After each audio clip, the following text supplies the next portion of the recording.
नमस्कार मंडळी, तर दौलारीच्या शॉपमध्ये तुम्हा सगळ्यांचं स्वागत आहे. आपली पब्लिक आपला माणसाला खूप सपोर्ट करतात, याचं प्रूफ हे आहे.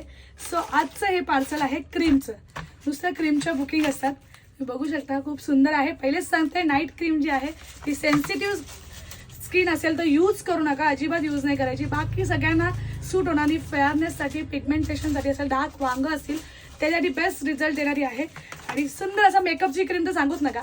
5 ते 10 मिनिटात मेकअप होणार, तुम्ही इतकं सुंदर दिसाल ना. आणि कुठल्याही प्रकारचा असं एक्सपेन्सिव्ह किंवा महागड्या क्रीमचा यूज काय तुम्हाला गरज नाही आहे. तर आजचे पार्सल बघू शकता किती आहेत. तर तुम्ही पण बुकिंग करू शकता बिंदास. छान असं सुरुवातीला नाईट क्रीम यूज केल्यानं तुम्हाला 1-2 वेळा पिगमेंटेशन किंवा पिंपल्स येऊ शकतात. तर तसं काय झालं तर 2 दिवस यूज करू नका. मी पटकन रील्समध्ये या सगळ्या गोष्टी सांगते, कारण नंतर काय तुम्हाला हानिकारक वाटायला नको. 2 दिवस यूज नाही करायचे, 2 दिवसाआड लावायचा, पण ते पिंपल्स सुद्धा दाबले जाणार. इतकं रिझल्ट सुंदर आहे. तर पटापट हे करा. आणि उन्हाळ्याचे दिवस आहेत, स्वतःच्या स्किनची काळजी पण घ्या. धन्यवाद.